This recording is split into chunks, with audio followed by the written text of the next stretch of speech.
The night is for repose and rest. It is time for regeneration and repair. But for many people, night is when their neurological nightmares start. Literally.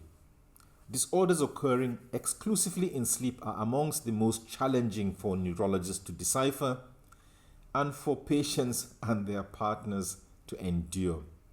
For one, the victim knows nothing about what is going on. For another, the event is happening in the depth of darkness such that any eyewitness, if available and awake enough, sees very little. Let us take a nocturnal walk in the deep recesses of the sleeping brain to explore 10 neurological disorders that go bump in the night. Number 10 is nightmare disorder. Nightmares are familiar enough to all and sundry as frightening dreams related to anxiety, anger, or disgust, and leading to awakening from sleep. But they get to constitute a disorder when they are persistent.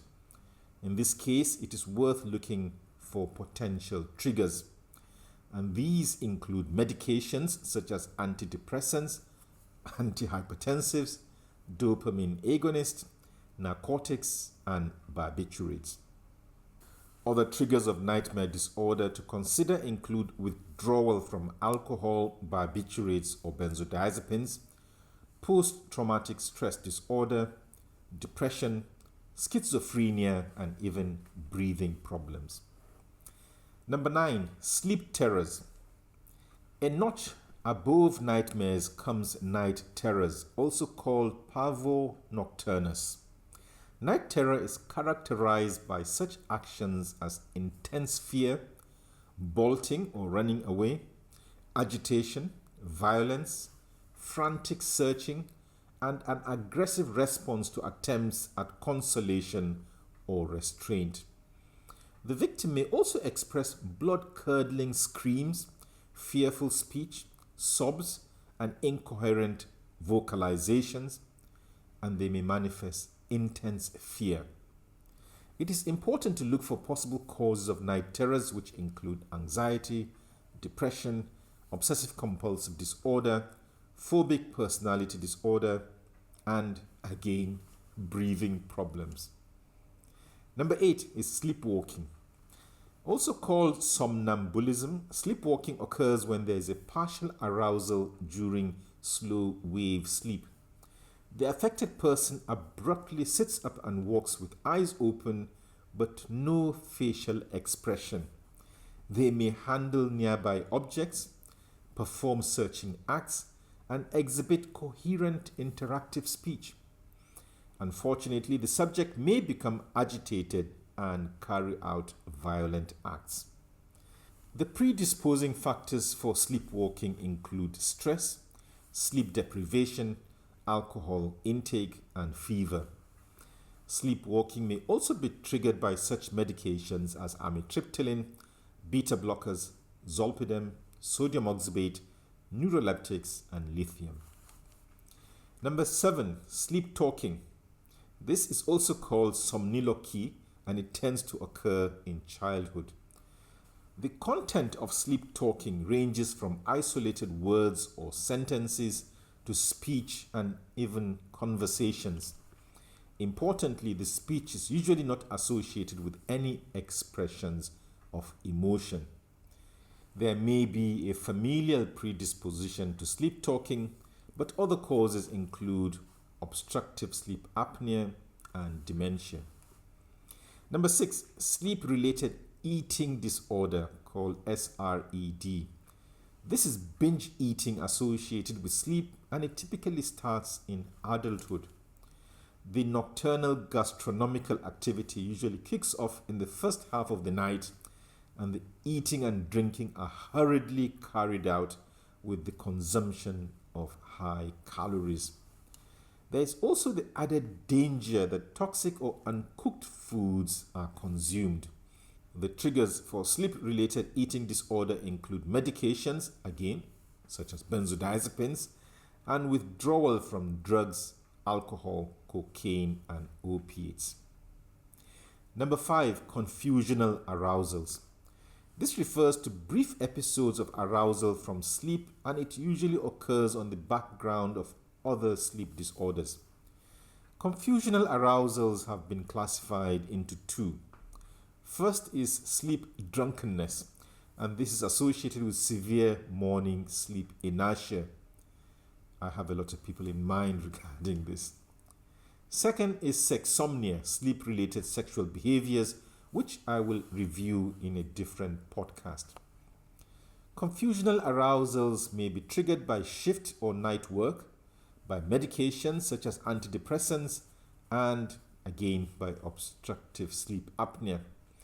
It may also manifest in other sleep disorders such as narcolepsy and hypersomnia. And among its manifestations are jerky movements, trembling, rubbing the face, yawning, scratching, and moaning. So you neurologists out there, before you diagnose nocturnal epilepsy, think about this. Number 4, REM sleep behavior disorder. Rapid eye movement or REM sleep is the phase of sleep in which the brain behaves as if it is awake, and it is also the time when most dreams occur. The muscles of the body are also paralyzed during REM sleep, and this is to prevent us from enacting out our dreams when we are asleep. In REM sleep behavior disorder, the mechanism whereby the muscles are paralyzed fails, and the hapless victim ends up lashing out, jumping out of bed, running, punching, and even strangulating bed partners, all the while deeply asleep. The subject may also be loquacious, talking, shouting, screaming, swearing, singing, and even howling the night away.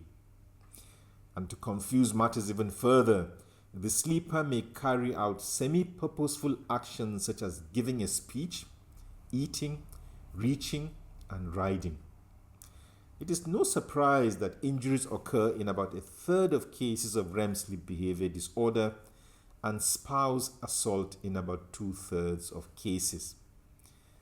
When the partners are sleeping in different bedrooms, this may be the reason. The risk factors for REM sleep behavior disorder are legion, and they range from neurodegenerative diseases such as Parkinson's disease to medications such as antidepressants. Number 3, anti-Iglon 5 antibody disease. This is a relatively new autoimmune disease that is characterized by several problems, amongst which is a sleep disorder.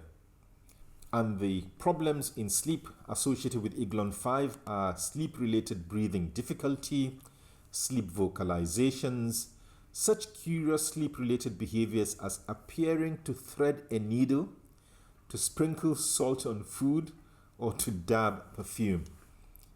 And this is besides the dementia and raft of movement disorders that this condition can cause. One to think about seriously when odd things go bump in the neurological night. Number 2, agrypnia excitata. Now for something exotic. Agrypnia excitata is autonomic and motor excitation during sleep, during which the victim performs stereotyped autonomic gestures which mimic routine daily activities. Also called oneiric stupor, agrypnia excitata is caused by disorders deep in the brain that cause increased production of norepinephrine and reduced production of melatonin.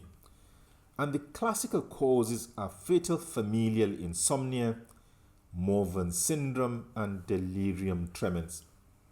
Equally exotic conditions to explore in future podcasts. And we now come to number 1, exploding head syndrome. If ever a neurologist sets out to give a disease a catchy name, this is it. But this incendiary name captures exactly what is going on in the brain. Classified as a sleep disorder and not a headache disorder, exploding head syndrome occurs just when the victim is going to sleep or when he or she is about to awaken. and what the patient experiences is an exploding noise in the head.